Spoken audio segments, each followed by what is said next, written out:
जय मसीह की। इस वक्त खुदा के कलाम में से हम पढ़ेंगे मरकुस रचित सुसमाचार, उसका 11 अध्याय 12 से 18। और मैं रिक्वेस्ट करूँगी भाई विल्सन से कि वचन में पढ़ने में हमारी अगुवाई करें।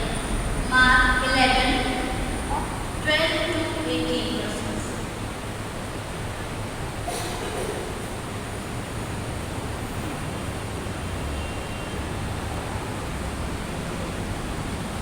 Mark 11,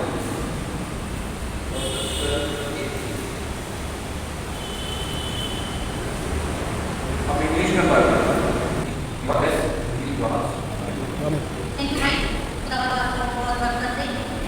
इससे पहले कि हम खुदा के कलाम को सुने, उससे पहले मैं आप सब तमाम अज़ीज़ों का जो इस वक्त प्रार्थना में जुड़े हुए हैं, शामिल हुए हैं इस इबादत में, अपने आप को तैयार कर रहे हैं या कर चुके हैं, करने में लीन हैं और खुदा से जुड़े हुए हैं, मैं आप सबका धन्यवाद देती हूँ और स्वागत करती हूँ।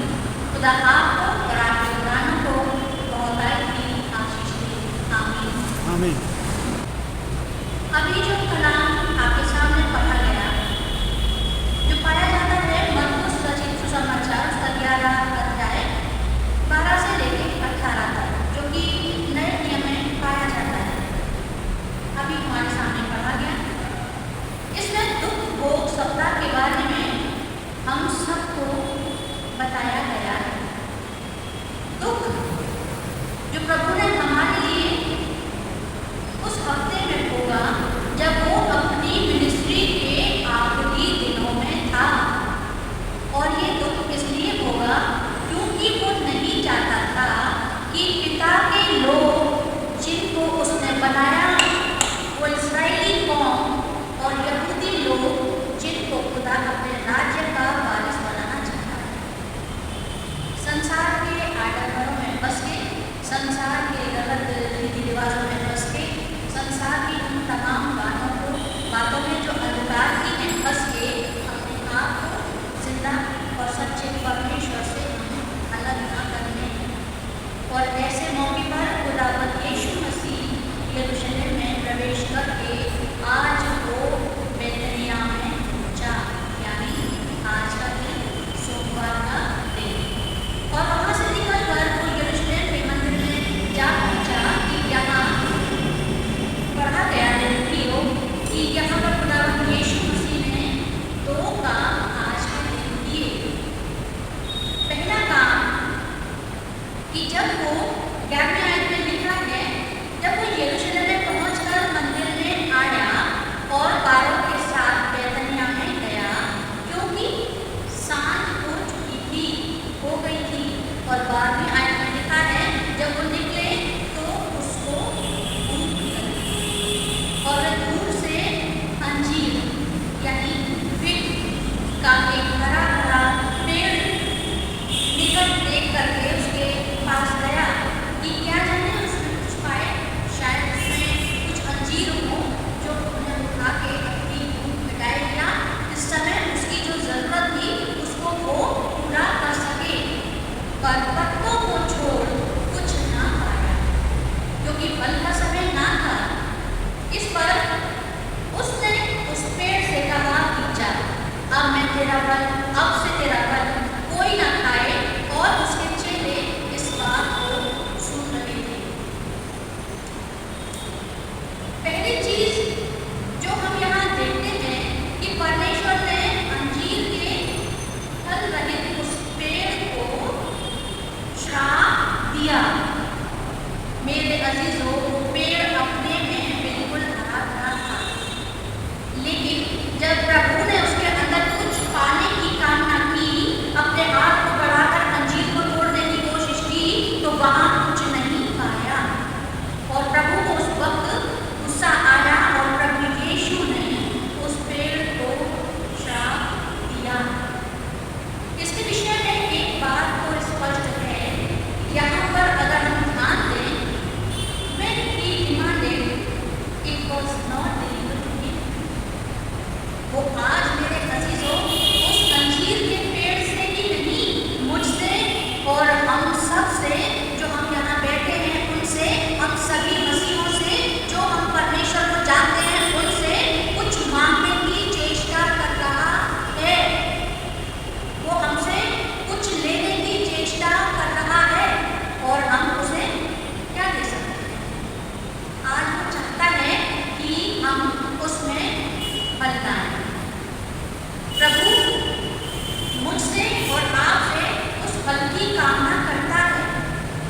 जिसके माध्यम से हम प्रभु की महिमा कर सकें।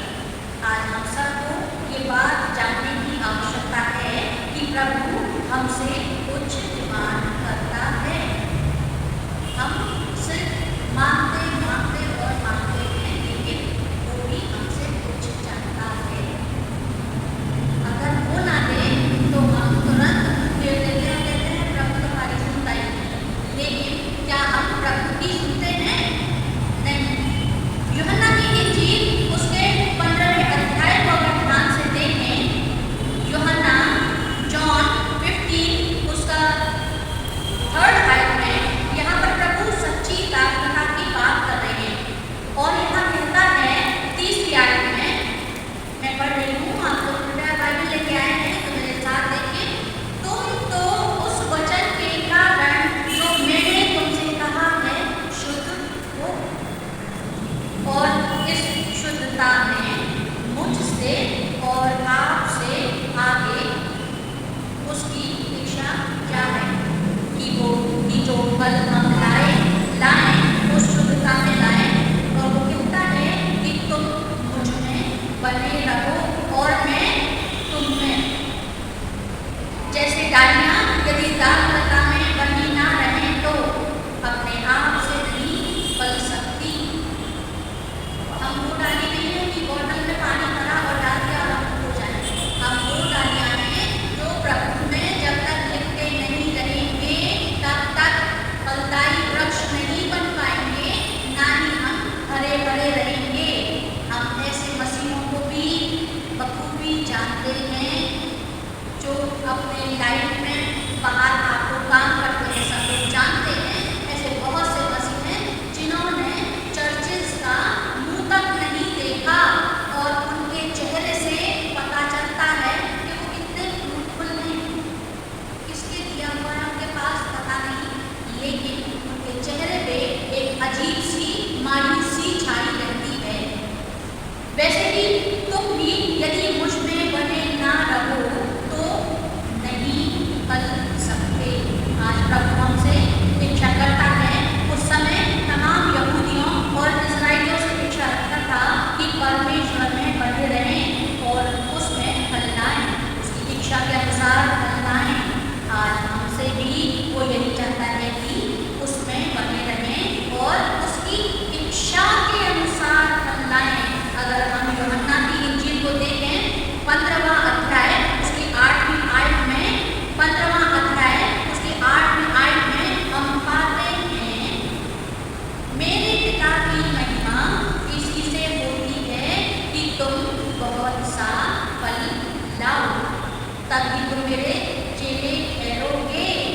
अंजीर के पेड़ में भी वही इच्छा जाहिर की और उसको वो फल नहीं मिला। जब प्रभु को जरूरत थी तब फल नहीं मिला। आज इस संसार में परमेश्वर का पुत्र यीशु मसीह हमसे इच्छा रखता है कि हम बने रहें और फल लाएं। आज हम उसकी इच्छा को पूरा करने के लिए उसमें बने रहें, तब जाकर हम उसके सच्चे बेटे बेटियां और चेले तमाम उसमें रहने वाले ठहरेंगे। यूहन्ना 15:16 को देखें तो वहाँ लिखा है, तुमने मुझे नहीं चुना, तुम इतने बड़े नहीं हुए हो, तुमने मुझे नहीं चुना, परंतु मैंने तुम्हें चुना है। तुम्हें मैंने नियुक्त किया है कि तुम फल लाओ और तुम्हारा फल बना रहे, कि तुम मेरे नाम से जो कुछ मांगो तुम्हें वो दे। वो जब होगा, कब होगा? जब हम उसमें सच्चाई में बने रहेंगे, उन आत्मिक फलों को हम जब लाएंगे मेरे प्रियो, तब हम उसमें बने रहेंगे। आज मार्केट में चाहे जो भी फल लेने जाएं, हर फल का कुछ ना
परमेश्वर की ओर से मुक्त हैं यीशु मसीह में, और वो है प्रेम, आनंद, शांति, धीरज, कृपा, भलाई, विश्वास, नम्रता और संयम। यही वे हमारे जीवन में चाहता है। और आज पैशन वीक में हम सब खुदा के कलाम से जुड़े हैं। ऐसा ना हो प्रभु हम में वह ना पाए, और कहीं ऐसा ना हो कि वो हमें भी श्राप दे दे।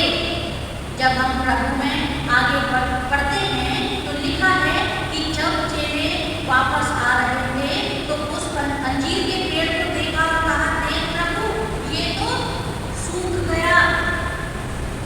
अगर वो हमें श्राप दे तो कहीं ऐसा ना हो कि हमारा भी जीवन कहीं सूख जाए और उन सूखे हुए पेड़ों को काट कर आग में ना झोंक दिया जाए। इसलिए आज हमारी कलीसियाओं को, हमारे व्यक्तिगत जीवन को जरूरी है कि हम फल लाएं और वो फल प्रभु को पसंद आ जाए।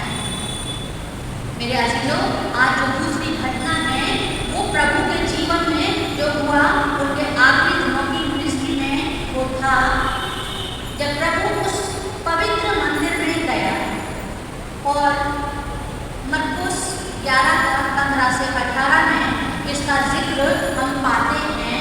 फिर वे यरूशलेम में आए और वह मंदिर में गया, और वहाँ जो लोग लेन देन कर रहे थे उन्हें बाहर निकालने लगा, और सर्राफों के पीढ़े और कबूतर बेचने वालों की चौकियाँ उलट दी, और मंदिर में से किसी को बर्तन लेकर आने जाने ना दिया। और उपदेशकर्ताओं से कहा, आज कलीसियाओं को, आज हमको इस बात को जानकर अपने जीवन में उत्साह पैदा करना है कि खुदा का कलाम खुद यीशु मसीह उन इस्राएलियों से अपने उस पिता के भवन में क्या कह रहा है। आज जिसको मैंने और आपने मान्यता देनी है, जो प्रभु चाहते हैं वो काम हमें करने हैं। क्या यह नहीं लिखा कि मेरा घर सब जातियों के लिए प्रार्थना का घर कहलाएगा, परंतु तुमने इसे डाकुओं की को बना दिया है। मेरे प्रियो, आज उस समय में खुदा यीशु मसीह ने उस राइचस एंगर के द्वारा अपने पिता के उस घर को खाली करवाया। फसह का पर्व था, लोग तरह तरह से जगह जगह से जुड़े थे, उस पर्व को मनाने की तैयारी कर रहे थे। लेकिन उस भवन में जो आराधना के लिए था, यहाँ दूसरी चीज हमको ध्यान देना है कि जब उसने उससे हमसे उम्मीद लगाई वो उसे दिखा ही नहीं। वह अपने पिता के घर आया जो प्रार्थना का घर था, और लोगों ने उसे तमाम व्यापार का अड्डा बना रखा था। अगर हकीकत में देखा जाए उस दिन वो फसह के पर्व के दिन लोग जहाँ तहाँ से प्रभु से प्रार्थना करने के लिए आए थे। वो मंदिर केवल यहूदियों के लिए नहीं था, वो मंदिर गैर यहूदियों के लिए भी था। लेकिन जिस जगह पर गैर यहूदी जमा होकर परमेश्वर से आराधना कर सकते थे, बैठ करके वहाँ पर जहाँ उसे प्रार्थना कर सकते थे, उन जगहों पर इन सर्राफों ने, कबूतर बेचने वालों ने, पैसों को एक्सचेंज करने वालों ने उन लोगों के बैठने, प्रार्थना और आराधना करने की जगह पर कब्जा कर रखा था। और ये प्रभु को अच्छा नहीं लगा। वो आज इस कलाम के माध्यम से वो क्या देखना चाहता है अपने पिता के घर में, हमारे जीवन में प्रभु यीशु मसीह क्या देखना चाहता है। मेरे अजीजों, प्रभु चाहता है कि हम धर्म और न्याय की बातों में बढ़ें, हम भक्ति और प्रार्थना में बढ़ें, हम प्रेम और प्रेम के व्यवहार में बढ़ें। आज हम उस शुद्ध व्यवहार में नहीं, वो शुद्ध व्यवहार, वो निष्पक्षता आज हमारे जीवन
सेवादार हैं, आज प्रभु चाहता है कि हम इस स्पेशल वीक में उनकी इस बात को ध्यान में सबसे चाहता है। आइए आज से हम प्रभु के इस मकसद को पूरा करने में लग जाएं। इस स्पेशल वीक में जब वो उस मंदिर में आया था, प्रभु के मकसद को पूरा करने के लिए उस धार्मिकता और न्याय के जीवन में आज से ही हमें लग जाना चाहिए। पवित्रता और सच्चाई से आज इन दिनों में प्रभु चाहता है, यूहन्ना 17 उसका 17 और 19 आयत में वहाँ लिखा है, यूहन्ना 17 और 19 आयत में वहाँ लिखा है कि सत्य के द्वारा उन्हें पवित्र कर तेरा वचन सत्य है। और 19वीं आयत में, और उनके लिए मैं अपने आप को पवित्र करता हूँ ताकि वे भी सत्य के द्वारा पवित्र किए जाएं। उसने हमें पवित्र करने के लिए उस क्रूस को सह लिया।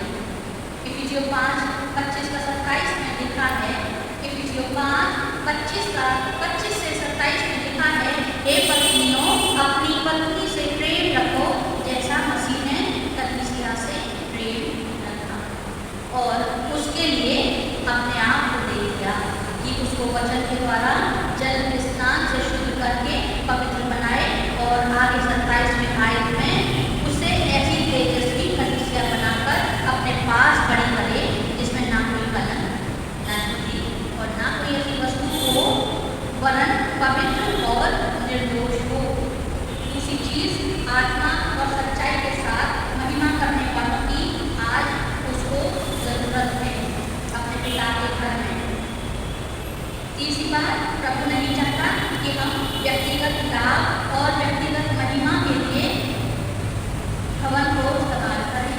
केवल आत्मा और सच्चाई से उसके भवन का उपयोग उसकी महिमा के लिए करें। उसके भवन में धार्मिकता की जरूरत है, उत्साह की जरूरत है। और चौथी चीज, प्रभु में आत्मिकता में बढ़े। यूहन्ना 2 उसका 17वीं आयत में, तब उसके चेलों को स्मरण आया कि लिखा है, तेरे घर की धूल मुझे खा जाएगी। वो गुस्सा प्रभु यीशु में आज के दिन पाया गया, वही गुस्सा हम में भी हो। उसने लोगों की भी परवाह नहीं की। उसने अपने आप को अपने पिता के घर की धूल के लिए दे दिया।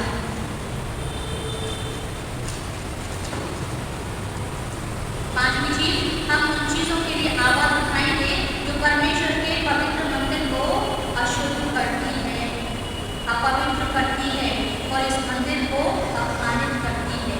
हम बाइबल की बातों में बढ़ें, हम संसार की बातों में ना बढ़ें। हम संसारिक बातों को भवन में लाएं, ये परमेश्वर को पसंद नहीं। उसके रीति रिवाजों को, उसकी सोच को, संसार के तरीकों को परमेश्वर के मंदिर में लाएं, ये प्रभु को पसंद नहीं है। उसको क्या करना है, वो हमें देखना है। यीशु ने इसलिए क्या किया, सोटा उठाया, थोड़ा बना के लगाया, उठाया, क्योंकि लोग परमेश्वर के भवन में उसके अनुसार नहीं बल्कि अपने अनुसार कर रहे थे। पहला कुरिन्थियों 6 उसका 9 से 11 तक यहाँ लिखा है, क्या तुम नहीं जानते कि अन्यायी लोग उसके राज्य के वारिस नहीं होंगे। धोखा न खाओ, न वेश्यागामी, न मूर्ति पूजक, न परस्त्रीगामी, न लुच्चे और न पुरुषगामी, न चोर, न लोभी, न पियक्कड़, न गाली देने वाले, न अंधेर करने वाले परमेश्वर के राज्य के वारिस नहीं होंगे। और तुम में से जितने ही ऐसे थे, परंतु तुम प्रभु यीशु मसीह के नाम से और हमारे परमेश्वर की आत्मा से धोए गए और पवित्र हुए और धर्मी ठहरे। आज जो प्रभु के भवन को अपमानित करता है, जो अपवित्र करता है, उन लोगों और उन चीज़ों से हमें अपने आप को, परमेश्वर के मंदिर को बचाना है। आज प्रभु का यही उद्देश्य था, यरूशलेम में जाने का। और लास्ट में एक आखिरी बात, प्रभु की संगति की आज जरूरत है। हमें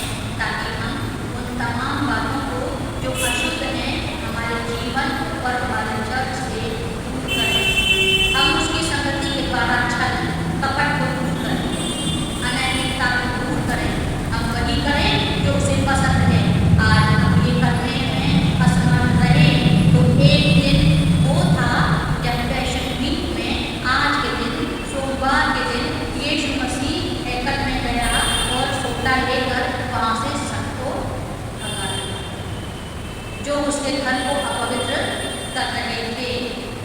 और एक दिन के वो आएगा, यदि आज मैं और आप इस मंदिर को की उस पवित्रता में असफल हुए, तो गलाती 3:2 में आयत में लिखा है कि जब वो आएगा ऐसे आएगा ताकि वो हमें शुद्ध कर सके, परंतु उसके आने के दिन को कौन सह सकेगा? और जब वह दिखाई दे तब कौन उसके सामने खड़ा हो सकेगा? क्योंकि वह सेनाओं की आग और डूबीले सागुन के समान होगा और हमारी अशुद्धता ठहर न सकेगी उसके सामने। उसकी आमद तक इस भवन के प्रति आदरणीय बने रहे, क्योंकि ये उसके पिता का घर है। उसके भवन के रखवाले बने तो और कदीमों में बढ़े। प्रभु हम सबको आशीष दे, आमीन। प्रार्थना करें। प्रभु, आज के दिन आप जो हमसे कहना चाहा आपने, उसको हमने ग्रहण किया। हम तेरे भवन की धुन में बने रहे, तेरी दृष्टि में अच्छे इंसान बने। हमारी प्रार्थना को सुन और ग्रहण कर, यीशु मसीह के नाम से, आमीन। आमीन आमीन।